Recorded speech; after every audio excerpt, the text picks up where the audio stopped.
Howdy! Today we're discussing one topic and one topic only. Probably the hardest thing I've ever had to talk about here. What happened to jam cycling? What happened to our small little business? What changed? What went wrong? Where's it going next? All that. And not much more. Mainly just all that. Today, on the Bun and Beard vlog. Welcome.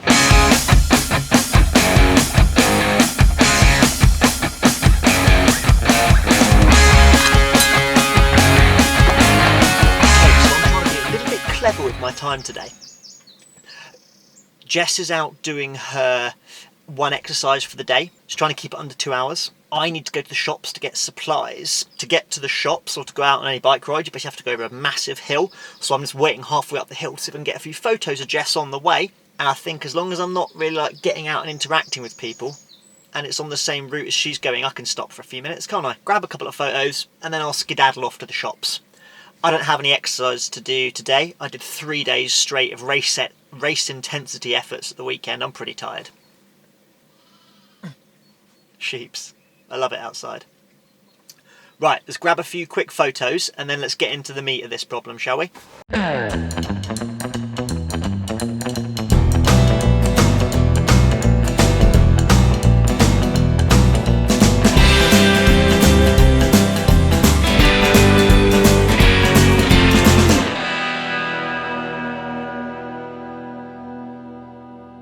So the thing you understand about Jam is we operated in two ways. First, as a distributor, business to business, selling wholesale lots of products to bike shops.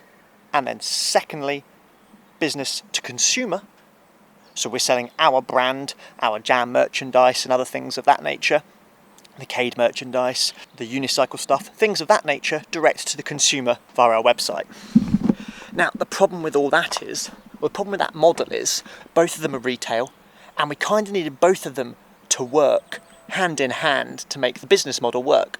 After a couple of good years, the retail sector was taking such a hammering that the other healthy brand side could not make up for the shortfall of the distribution side. The retail sector we knew was hard work. We worked really hard with our retail partners to try and make the best of it, but we knew it would be difficult. We didn't quite anticipate how difficult it was. Here's a point that could help illustrate that. 5 months after closing our doors to selling to retailers, there are still some businesses that owe us money. You know, there are some businesses that were almost 300 days overdue on their bills. Now, I'm not calling people out and saying that I'm not going to blame any of those guys. All I'm saying is that they're under the cosh really hard. And if they're under the cosh really hard, the next people that get kind of hit are the people they owe money to. So that was people like myself. So that side of things was exceptionally difficult. Right, so with that in mind, the choice we faced was either keep investing and ploughing money into a business that wasn't working. The fundamental strategy had come unstuck. Or we had to knock it all on the head, make some very tough decisions, and reshape the whole business.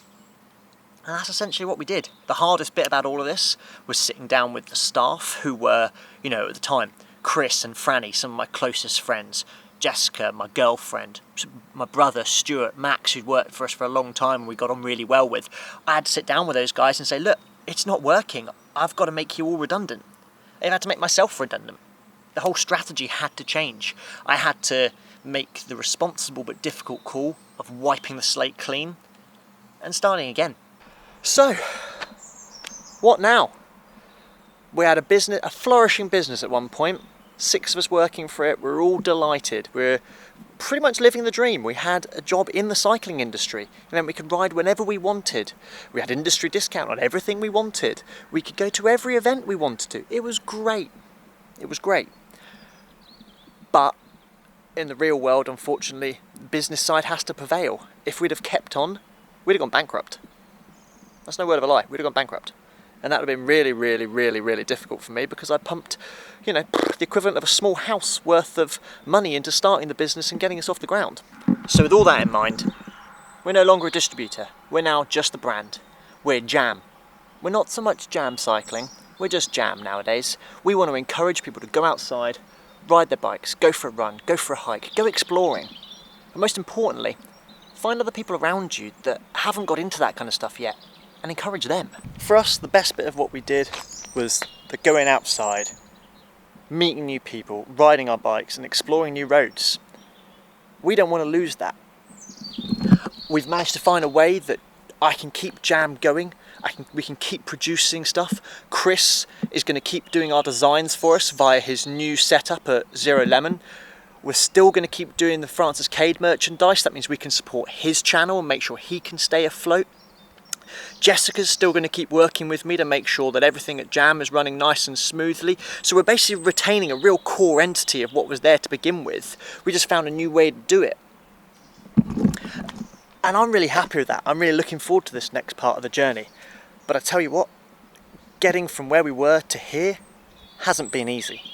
The last 5 months have been exceptionally tough.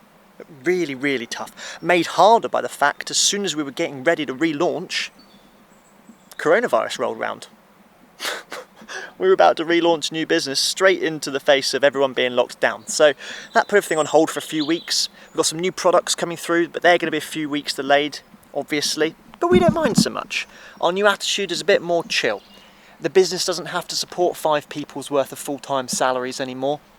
We can be a bit more flexible about how we do everything. We've got some really cool features of how Jam's going to run. Go check out the new website. I'll probably do a video about all the new stuff next week. Everything now, for instance, is just like it was on Black Friday with us. Negotiate with us on all of our pricing on the website. The pricing is only a guide. Go and check out the website, the link's down below. It's launched earlier on today. I'm really proud of the fact that it can still support Jessica and Chris and Francis, albeit not in the same way as it used to, but it can still support them in their endeavours along their creative and outdoor journeys. I love that. Let us know what you think. So that's us. We've been on a bit of a journey. It was hard. I'll be honest with you, it was really hard. I've done small business stuff now for probably coming up on 10 years, and the last 5 months have been the most difficult. Hopefully we'll get out the other end of this in a couple of years' time and they'll have been the most rewarding as well, perhaps. You never know. But for now, all I want to say is thank you to everybody for your support. All the people that have been asking us how we've been getting on. All the people that have been buying bits and we've been putting up sale items. I love that, guys. Thank you. Here's to the next part of the journey, I suppose. Right. I've faffed around on the side of this hill too much now. I should go to the post office. I've got things to post, food to buy, and a lockdown to get back inside of. Come on. Back now, so in one trip I've managed to take some photographs of Jessica, who was on the same route as me, do the shopping, do the post, hopefully not bore you to death about the story of Jam. Next thing is to put the new website live and then crack on, I suppose. Oh, I think Jessica's home. Who is it? Just let you go, Ben. How was your bicycle ride? Was it? It's warm. Yeah. Was it as glorious as it looked? Yeah. It's windy. How long did you do? I feel like I had just over 2 hours to 11. Felt a bit bad for those 11 minutes. End of the day. Yeah. A Yeah. little bit more work to do, but Yeah, I've actually got a little bit more work to do. almost there. I've got a 5:30 beer FaceTime with some friends, so work till then. Yeah. That seems the way things go nowadays, isn't it? The virtual pub. Yeah. I go to the virtual pub like every night. Live in the virtual pub now. Guys, we hope you're all well. You're all keeping sane, keeping safe and keeping healthy. Yeah. Enjoy the outside. Enjoy the outside when you can. Sensible where you need to be. Thank you for watching as always. If you've got any questions about what we've been discussing, you know where to pop them. Drop us a like if you enjoyed today's content. Subscribe if you want to see some more. And I suppose we'll see you next time. Bye. Bye.